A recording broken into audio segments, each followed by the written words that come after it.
Hey peeps, this is Heather Cate from Peacock and Paisley. Hope you're doing well. I'm a spiritual coach for the creative soul and particularly helping people who are recovering from trauma and narcissistic abuse. So today I'm talking about trust. Trust, when you've been badly hurt, it can feel like, a big question of whether you can ever trust anybody ever again. And that's a valid question, but it's also good not to get like stuck there for too long. You actually, because the key thing is that your real question about trust is trust in yourself and perhaps trust in the divine, like, why the heck did this happen to me?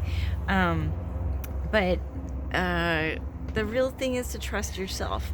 And the way you can rebuild that trust is simple to say, definitely a process to do, but clear away everything that you have accumulated in your mind and in your heart and your energy about who and what you are from things that you've accumulated from other people. And that's probably starting as early childhood with your family, friends, classmates, teachers, bosses, anybody that's told you who and what you are. Look at that with strong daylight. Like, check yourself. Is this real? Are they being accurate? Is it fair? And if it isn't, or if it's something that you don't like, change it. So if it's not an accurate assessment of you, then let it go. You don't need this crap. So when it comes to trusting yourself, you may feel that you've betrayed yourself by allowing yourself to be in a relationship with somebody who's abusive.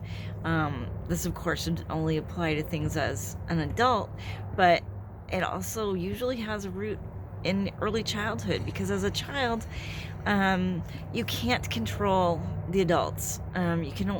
You have like no control over anything really other than yourself. And so if adults who you rely on for your life, you have to have these adults taking care of you. If they're doing something that's hurtful to you and is actually crazy, your little child brain goes, okay, it must be something that I did. I'm going to work on fixing myself. I'm going to work on changing something. It's my fault. But it's not. If they're crazy, they're crazy. If they did something wrong to you, it's just because they did it. They're wrong. They're the ones that are wrong. You're not. You're valuable. You are worthy. You do not have to turn yourself inside out. You can trust yourself. But sometimes you have to heal some of those early wounds before you get to the point where you have a really great, accurate assessment of your own trustworthiness. So, because the other thing is that you don't want to sabotage yourself or backstab yourself in a way. I mean, it's hard to stab yourself in the back. You have to really reach for it. But you're capable of fixing these things within yourself. So you need to pick things, pick ways of doing things that are good for you, that are healthy for you, that are upbuilding. If something makes you tired, that's a quick indicator that something's not quite right. If something makes you feel depleted, then absolutely something's not right. If you are giving more than you're receiving in a relationship, with a partner kind of a relationship, obviously, if you're raising children, that's a whole other story. But if you're in a partner relationship and you're not receiving equal back, even in friendships, there's got to at some point be good, healthy give and take. It's really vital. And once you that's about boundaries and setting up healthy boundaries. So part of being good to yourself is creating healthy boundaries and realizing what your limits are and how you can best take care of yourself. So if you're just coming out of an unhealthy relationship, you may need to take some time away from other people so that you can regroup and find your own sense of balance, your own inner peace, your own the edges of who and where you are in your, energetically speaking. Remember, you can use the Hakini Mudra, which you can find on my website, to seal your energy fields. Also on my YouTube channel, there is a video about using the Hakini Mudra to seal your energy field to keep negative cords and attachments and people from influencing you.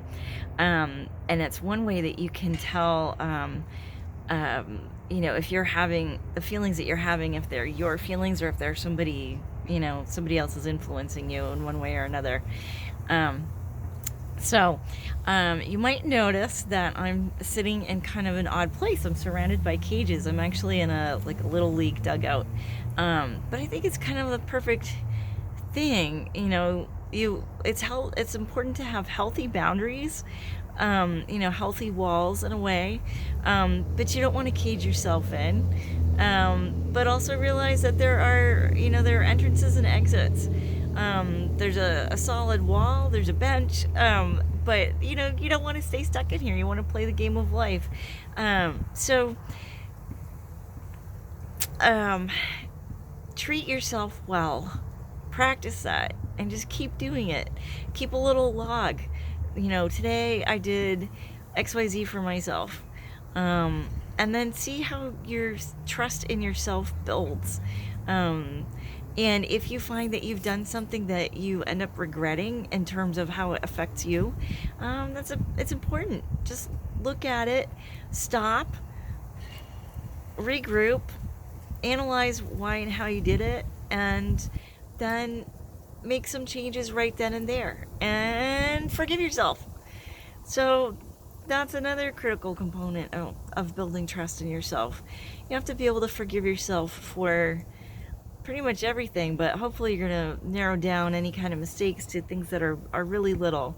And eventually you'll get to a point where you'll be able to sense your own self and what's going on within you while things are happening, so that you can make adjustments and live happily, as opposed to always regretting things. You can't live always regretting, but regret is something to use so that you learn and you make adjustments so that you can live happily. So I just want to again say thanks for being you. Trust yourself. It's important. It's a work in progress. It's always a work in progress. You're important. You're worthy. You're valuable. And keep up the good work. Peace, peoples.